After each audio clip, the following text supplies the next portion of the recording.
بسم اللہ الرحمن الرحیم۔ آج کی ویڈیو میں ہم آپ کو ایسی چیز بتائیں گے جس سے آپ کی اتنی نیکیاں ہو جائیں گی کہ آپ قیامت کے دن دیکھتے رہ جائیں گے کہ یہ ہماری نیکیاں کہاں سے ہیں۔ تو چلو دوستو ویڈیو شروع کرتے ہیں۔ سنن نمبر 1، دن کو نفلیں پڑھنا چاہے تو 2 رکعت کی نیت باندھے، اور چاہے 4 رکعت کی نیت باندھے، اور دن کو 4 رکعت سے زیادہ کی نیت باندھنا مکروہ ہے۔ اور اگر رات کو ایک دم 6 یا 8 رکعت کی نیت باندھ لے تو بھی درست ہے، اور اس سے زیادہ کوئی کی نیت باندھنا رات کو بھی مکروہ ہے۔ مسئلہ نمبر 2، اگر 4 رکعتوں کی نیت باندھے اور چاروں پڑھنا چاہے تو جب 2 رکعت پڑھے تو بیٹھ جائے۔ اس وقت اختیار ہے کہ چاہے تحیات کے بعد درود شریف اور دعا پڑھے، چاہے سلام پھیر دے، اٹھ کر کھڑا ہو جائے، اور پھر تیسری رکعت میں سبحانک اللہم و بحمدک پڑھ کر اعوذ باللہ بسم اللہ کہہ کر الحمدللہ پڑھے، اور چاہے اور صرف تحیات پڑھ کر اٹھ کھڑا ہو، اور تیسری رکعت میں بسم اللہ اور الحمدللہ سے شروع کرے، پھر چوتھی رکعت پر بیٹھ کر تحیات وغیرہ سب پڑھ کر سلام پھیر دے۔ اور اگر 8 رکعت کی نیت باندھی ہے اور 8 رکعتیں ایک سلام سے پوری کرنا چاہتا ہے تو چوتھی رکعت پر سلام نہ پھیرے، اور اسی طرح دونوں باتیں اب بھی درست ہیں، چاہے تحیات اور درود شریف اور دعا پڑھ کر کھڑا ہو جائے اور سبحانک اللہم و بحمدک پڑھے، اور چاہے صرف تحیات پڑھ کر کھڑا ہو کر بسم اللہ اور الحمدللہ سے شروع کرے۔ اور اسی طرح 6 رکعت میں بیٹھ کر بھی چاہے تحیات اور درود اور دعا سب کچھ پڑھ کر کھڑا ہو جائے، پھر سبحانک اللہم پڑھے، اور چاہے صرف تحیات پڑھ کر کھڑا ہو جائے اور بسم اللہ اور الحمدللہ سے شروع کر دے، اور اسی طرح 6 رکعت میں بیٹھ کر بھی چاہے تحیات اور درود شریف پڑھے، دعا پڑھے، سب کچھ پڑھ کے کھڑا ہو جائے، پھر سبحانک اللہم پڑھے، اور چاہے فقط تحیات پڑھ کر کھڑا ہو کر بسم اللہ اور الحمدللہ سے شروع کر دے، اور 8ویں رکعت میں بیٹھ کر سب کچھ پڑھ کر سلام پھیر دے۔ اسی طرح ہر 2 رکعت پر ان دونوں باتوں کا اختیار ہے۔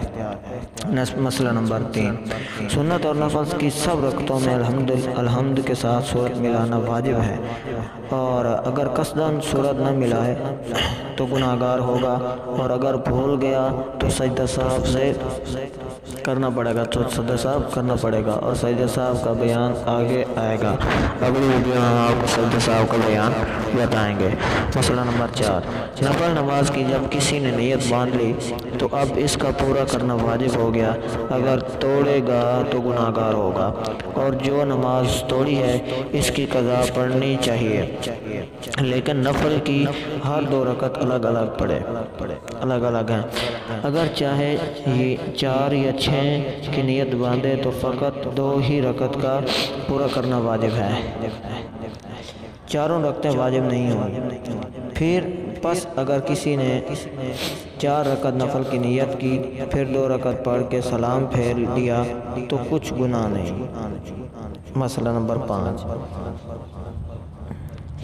اگر کسی نے 4 رکعت نفل کی نیت باندھی اور ابھی 2 رکعت پوری نہ ہوئی تھی کہ نماز توڑ دی تو فقط 2 رکعت کی قضا پڑے۔ مسئلہ نمبر 6، اور اگر 4 رکعت کی نیت باندھی اور 2 رکعت پڑھ چکا، تیسری یا چوتھی میں نیت توڑ دی تو اگر دوسری رکعت پر بیٹھ کر اس نے تحیات وغیرہ پڑھی تو فقط 2 رکعت کی قضا پڑے، اور اگر دوسری رکعت پر نہیں بیٹھا، بے سنت کی نیت اگر ٹوٹ جائے تو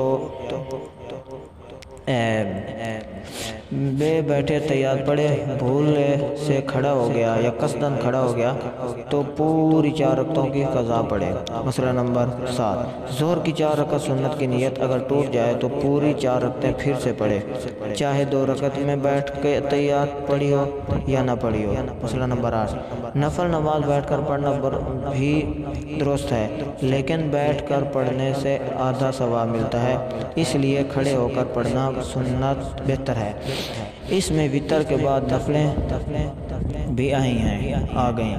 البتہ بیماری کی وجہ سے کھڑا نہ ہو سکے تو پورا ثواب ملے گا، اور فرض نماز اور سنت جب تک مجبوری نہ ہو تو بیٹھ کر پڑھنا درست نہیں ہے۔ مسئلہ نمبر 9، اگر نفل نماز کو بیٹھ کر شروع کیا پھر کچھ بیٹھے بیٹھے پڑھ کر بھی کھڑا ہو گیا، یہ بھی درست ہے۔ مسئلہ نمبر 10، نفل نماز کھڑے ہو کر شروع کی پھر پہلی رکعت یا دوسری رکعت میں بیٹھ گیا، یہ بھی درست ہے۔ مسئلہ نمبر 11، نفل نماز کھڑے کھڑے پڑھی لیکن ضعف کی وجہ سے تھک گیا تو کسی لاٹھی یا دیوار کی ٹیک لگا لینا اور اس کے سہارے کھڑا ہونا بھی درست ہے، مکروہ نہیں ہے۔ تو یہ آج کی ہماری ویڈیو تھی۔ تو آئندہ کی ویڈیو میں تو آپ دوستوں سے گزارش ہے کہ ہماری ویڈیو کو مکمل ساری دیکھی کریں اور اس سے فائدہ اٹھایا کریں۔ السلام علیکم ورحمۃ اللہ وبرکاتہ۔